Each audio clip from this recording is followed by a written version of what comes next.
جو اس کے funding sources ہیں، یعنی کہاں سے رقوم موصول ہوئیں، کس نے بھیجیں، کیسے بھیجیں، ان کا استعمال کیا ہوا، اس کی پٹیشن اکبر ایس بابر صاحب نے 2014 میں کی تھی۔ انہوں نے ثبوت بھی ساتھ لگایا تھا۔ انہوں نے جو قانون توڑا گیا ہے، جو جھوٹ بولا گیا ہے، اس کی ایک لمبی تفصیل بھی مہیا کی تھی۔ اکبر ایس بابر صاحب ایک عام آدمی نہیں تھے، اسی جماعت کے ساتھ ان کا واسطہ رہا، پی ٹی آئی کے ساتھ اور عمران خان کے ساتھ، اور انہوں نے اپنے تجربے کی بنیاد پہ جو کچھ انہوں نے وہاں دیکھا، اس کی بنیاد پہ یہ پٹیشن دائر کی تھی۔ آج 2022 ہے، 8 سال، 1 مہینہ نہیں، 2 مہینے نہیں، 3 نہیں، 1 سال نہیں، 2 سال نہیں، 5 سال نہیں، 8 سال یہ معاملہ الیکشن کمیشن میں زیر سماعت رہا۔ ہر طریقے سے عمران خان نے، پی ٹی آئی نے کوشش کی کہ یہ معاملہ آگے نہ چل سکے۔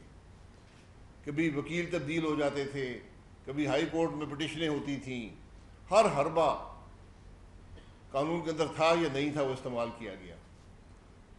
حکومت میں رہے تو دباؤ ڈالا الیکشن کمیشن پر اور معاملے کو آگے نہ بڑھنے دیا۔ الیکشن کمیشن نے بالآخر ایک اسکروٹنی کمیٹی بنائی، اور یہ بھی ریکارڈ کی بات ہے کہ اپنے دفاع میں کوئی بھی ریکارڈ نہ عمران خان نے دیا نہ پی ٹی آئی نے دیا۔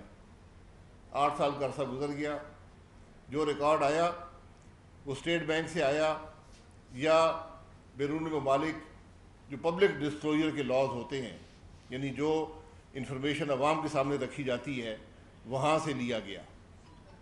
آج 8 سال کے بعد فیصلہ آیا ہے۔ اس سے پہلے اسکروٹنی کمیٹی کا فیصلہ آیا تھا، وہ الیکشن کمیشن کے پاس گیا، الیکشن کمیشن نے شاید 1.5-2 سال اس پہ لگائے ہیں، اور آج وہ فیصلہ پاکستان کے عوام کے سامنے ہے۔ اور اس فیصلے میں جو سب سے بنیادی بات یہ ہے کہ وہ آدمی عمران خان، وہ جماعت پی ٹی آئی، جو پچھلے ان کی سیاست ہی اس بات پر ہے کہ دوسرے چور ہیں، جن کے منہ سے یہ لفظ کہتے ہوئے تھکتے نہیں ہیں، آج یہ ثابت ہو گیا کہ اس ملک میں سب سے بڑا چور عمران خان ہے، سب سے بڑی چور جماعت پی ٹی آئی ہے، اور یہ معمولی چوری نہیں ہے۔ جو ریکارڈ الیکشن کمیشن نے جمع کیا ہے، 150 کروڑ روپیہ، 150 کروڑ روپیہ عمران خان نے ان ذرائع سے حاصل کیا جو پاکستان کا قانون جس کی اجازت نہیں دیتا۔ اس میں $5 ملین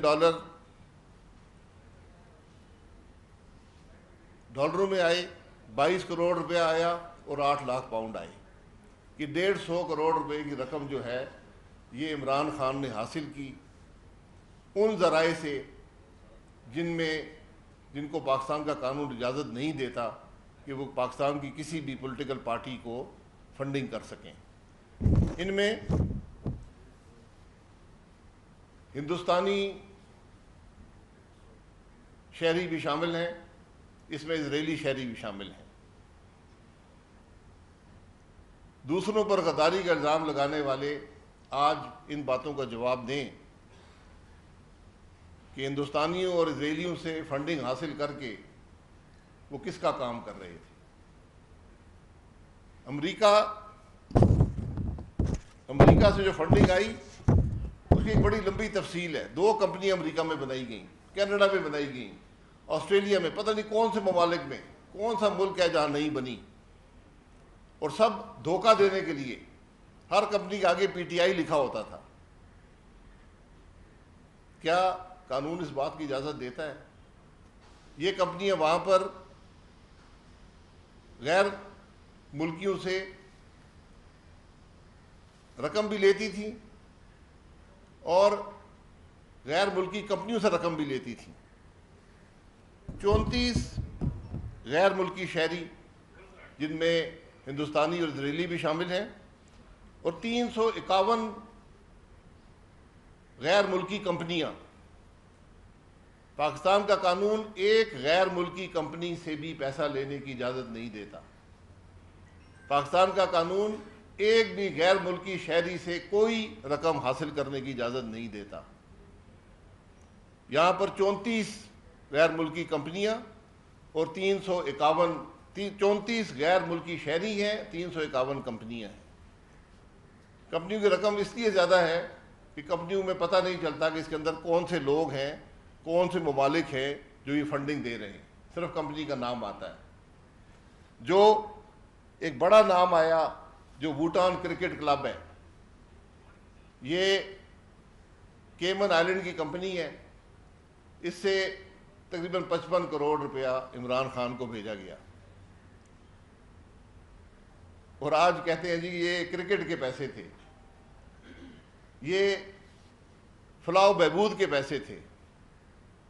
اگر فلاح و بہبود کے پیسے تھے تو 55 کروڑ روپیہ پاکستان کی ایک سیاسی جماعت کے اکاؤنٹ میں کیسے آیا؟ وہ فلاح و بہبود کے کاموں میں جاتا نا۔ تو ہر عمل جو ہے، ہر بات جو ہے، وہ یہاں پر جھوٹ ہی بولی جاتی ہے، اور بات صرف یہاں رکتی نہیں ہے۔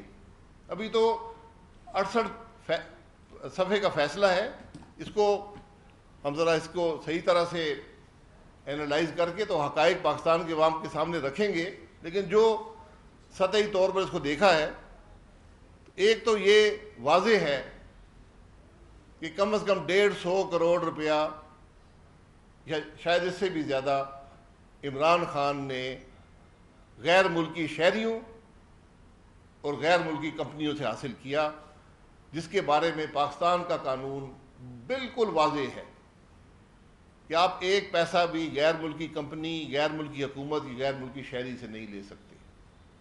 اگر آپ لیں گے یہ قانون کی صریحاً خلاف ورزی ہے۔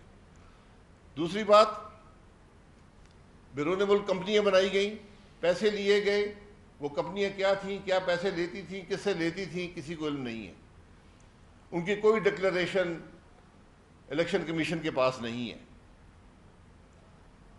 پی ٹی آئی نے 24 اکاؤنٹ پی ٹی آئی کے نام نکلے، جس میں سے صرف 8 اکاؤنٹ ڈکلیئر کیے گئے تھے۔ 8 جو تھے وہ پی ٹی آئی نے کہا جی ہمارے اکاؤنٹ ہیں۔ 16 اکاؤنٹ جو ہیں ان کے بارے میں پی ٹی آئی نے کہا جی کہ یہ ہمارے اکاؤنٹ نہیں ہے، حالانکہ نام ان کا تھا، پی ٹی آئی کا نام تھا، ہمیں نہیں پتہ ان اکاؤنٹس کا، یہ کسی اور کے اکاؤنٹ ہیں۔ اور جب ان اکاؤنٹس کی تفتیش ہوئی تو پتہ چلا کہ کوئی پی ٹی آئی کا گورنر چلا رہا ہے، کوئی وزیر چلا رہا ہے ان اکاؤنٹس کو، کوئی اسپیکر چلا رہا ہے۔ تو جھوٹ کا عالم یہ ہے کہ جو اکاؤنٹ اس جماعت کی اعلیٰ ترین شخصیات چلا رہی ہیں، جو حکومت کے اعلیٰ ترین عہدے رکھتے ہیں، ان کے بارے میں آپ نے کہا جی ہمیں نہیں پتہ، یہ کام خود ہی کر رہے ہیں۔ ان اکاؤنٹس میں پیسے آئے انہی کمپنیوں سے جو باہر بنائی گئی تھیں۔ تو پھر گزارش یہ ہے کہ منی لانڈرنگ کیا ہوتی ہے؟ کیا یہ اشخاص منی لانڈرنگ نہیں کر رہے تھے؟ جماعت الزام ان پہ اپنے عہدیداروں پہ لگا رہی ہے، کہتی جی مجھے 16 اکاؤنٹ کا پتہ نہیں ہے۔ تو وہ بھی یہ پتہ چل جائے گا 16 اکاؤنٹس کس کے ہیں۔ یہ سب باتیں اپنی جگہ پر ہیں۔ قانون کیسے توڑا گیا؟ سب سے میری نظر میں سب سے اہم بات یہ ہے، 5 سال یہ جو سارا معاملہ ہے یہ صرف 2014 تک ہے، اس سے آگے کا نہیں ہے۔ 2014 کے بعد کیا ہو وہ بھی ایک دن پاکستان کے عوام کے سامنے آئے گا۔ یہ معاملات جو اکبر ایس بابر صاحب نے